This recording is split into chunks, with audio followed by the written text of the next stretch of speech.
সালামু আলাইকুম। আমরা যেহেতু বাঙালি, আমাদের বাঙালির সংস্কৃতি অনুযায়ী যার ধর্ম তার উৎসব এরকম কোনো ব্যাপার নেই। সারা বছরই আমরা পহেলা বৈশাখে, দোল উৎসবে, বিভিন্ন পূজায় হ্যান-ত্যান সারা বছর এরকম বহুত রকম উৎসবের মধ্যে আমরা দেখে এসেছি, শুনে এসেছি একটাই স্লোগান হচ্ছে, আমরা বাঙালি, আমাদের ঐতিহ্য হচ্ছে ধর্ম যার যার উৎসব সবার। এবং আমরাও একই রকমই এখন থেকে তাহলে সেই ধারা অনুযায়ী আসলে চলছি। সামনে আমাদের মুসলিম ধর্মাবলম্বীদের হচ্ছে পবিত্র ঈদুল আজহা, মানে কোরবানির ঈদ। তো সেই হিসেবে আমি বলবো যে আমার যত বন্ধুবান্ধব এবং কি যারা ভিডিও দেখছেন, আপনাদের সকলকে আমাদের বাসায় কোরবানি ঈদের দাওয়াত।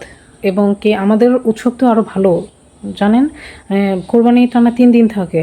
আমি বলবো যে একদম ঈদের দিন সকালবেলা থেকে শুরু করে একদম সকালে নামাজ টামাজ, গোসল টোসল করে রেডিমেডি হয়ে পাঞ্জাবি পরে চলে আসবেন। ড্রেস করতে ব্যাপারই না, যখন উৎসব ধর্ম এগুলোই ব্যাপার না, পাঞ্জাবি পরলে কী হবে, সবাই তো পরে।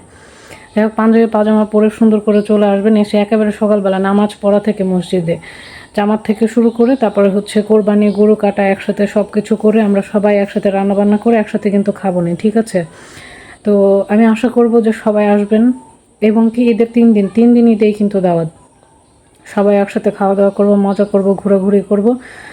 কারণ হচ্ছে ধর্ম যার যার, উৎসব সবার, কোনো পার্সিয়ালিটি চলবে না। সারা বছর যেরকম শিখে এসেছি এবার সেটা আমাদের পালন করা চাই।